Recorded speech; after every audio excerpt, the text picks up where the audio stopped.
ہمارے والد نے ہماری ضروریات کو پورا کیا، وہ بوڑھے تھے اور ہم ان کی آخری عمر کی اولاد،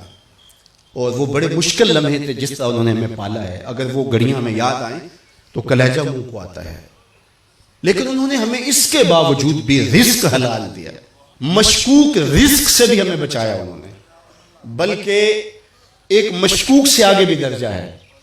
کہ رزق مشکوک نہیں ہوتا، رزق خالص ہوتا ہے، لیکن جو ہے وہ اس میں آپ اپنے وقار کو مجروح کر کے یا کسی سے وقتی فائدہ حاصل کر کے اس رزق کو حاصل کرتے ہیں۔ الحمدللہ اللہ کے فضل سے انہوں نے ہمیں اس سے بچایا۔ اس کی صرف میں 2 مثالیں آپ کو بتاتا ہوں۔ میرے والد گرامی کپڑے کا کام کرتے تھے، اور دنیا کے اوپر کسی نے ایسا دکاندار نہیں دیکھا ہوگا جو دکان بند کر کے رکھتا ہو۔ وہ کہتے ہیں لوگ آ کے بیٹھ جاتے ہیں اور میرا وقت ضائع کرتے ہیں، میں نے قرآن مجید پڑھنا ہوتا ہے، تو جو گاہک آتا تو دروازے کو دستک دیتا، قرآن مجید بند کرتے، دروازہ کھولتے، ہاں بھئی کیا لینا ہے؟ اس نے کہا یہ لینا، لیا، فارغ، پھر دروازے کو نکلا لیا۔ ایسا بھی کوئی تاجر دیکھا آپ نے؟ اللہ اکبر۔ تو اس میں جب وہ کپڑا رکھتے تھے تو اس میں بھی انہوں نے طے کیا ہوا تھا کہ اس وقت زیادہ سے زیادہ جو مہنگا کپڑا تھا 30 روپے گز ہوتا تھا، اور جو درمیانہ تھا وہ 20 روپے گز، اور اس سے نیچے ہے 15 روپے، 12 روپے، 10 روپے، اس کو 6 روپے گز بھی مل جاتا تھا، اب تو کہیں نہیں ملتا۔ تو انہوں نے ایک ریشو رکھی تھی کہ 10 پہ 1 روپیہ، تو جو 20 روپے گز کپڑا تھا وہ 21 روپے گز بیچتے تھے، 21 روپے اس سے لیتے تھے،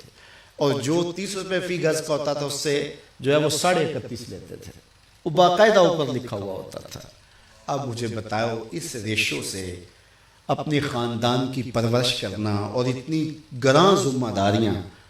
کیسے بندہ عہدہ برا ہو سکتا ہے؟ لیکن لوگ رزق کی کثرت کی بات کرتے ہیں، ہم نے آنکھوں سے برکت دیکھی ہے۔ کثرت اور چیز ہوتی ہے، برکت اور چیز ہوتی ہے۔ تو جو میں بات بتانے لگا ہوں، میرے بیٹے بھی بیٹھے ہیں اور آپ سارے میرے روحانی منتسب ہو میرے ساتھ، اور آپ نے آگے اپنے نسلوں کی تربیت کرنی، اور اس چیز کا ہم نے خیال رکھنا ہے کہ اپنی اولاد کو کس طرح کی تربیت دینی۔ تو وہ جو کپڑا بیچتے تھے اس کے اندر لٹھا بھی ہوتا تھا، تو جب کوئی کفن کے لیے کوئی فوت ہو جاتا اور کفن کے لیے لینے آتا تو وہ جو لٹھا بیچتے اس کے اوپر وہ 1 روپیہ بھی نہیں لیتے تھے، وہ جو قیمت خرید تھی اس پر دیتے تھے۔ تو ان کا شعور یہ تھا کہ یہ کمائی میری اولاد نے کھانی ہے،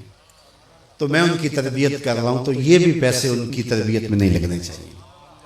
اور دوسرا، چونکہ یہاں دیہات کے کافی لوگ بیٹھے ہوئے اچھی طرح جانتے ہیں، ان کے لیے جو ادب اور احترام کا لوگوں کے دل میں مقام تھا اور جو محبت تھی، تو وہ کاموں کے سے یہاں اس وقت یہ چنگچی بھی نہیں تھی، کوئی یہاں پیک اپ بھی نہیں چلتی تھی، تو اس وقت ٹانگے وغیرہ چلتے تھے۔ تو کبھی بزرگ تشریف لاتے تو کسی ٹانگے پہ بیٹھتے، وہ فخر محسوس کرتا اور پھر وہ آپ سے کرایہ نہ لیتا، آپ بڑا زور بھی دیتے تو زیادہ تر لوگ نہ لیتے، تو وہ کپڑا لے کر کے آتے، تو وہ پھر یہ جو راجباغ جا رہا ہے، یہ تقریباً یہاں ٹول پلازا جہاں بنا ہے اس سے پیچھے ایک جگہ ہے، وہاں اتر جاتے اور وہ 1.5 من کا بورا سر پہ اٹھا کے یہاں آتے۔ کیوں؟ اس لیے کہ وہ بیچارہ تانگے والا وہ میرے سے کرایہ نہیں لے گا، تو اس کی بھی تو روزی کا مسئلہ ہے نا، تو وہاں سے اٹھا کر کے سر پہ لے کر کے آتے۔ اور اس کا دوسرا فائدہ یہ ہوتا کہ جو اخراجات کپڑے کے اوپر پڑتے وہ کم ہوتے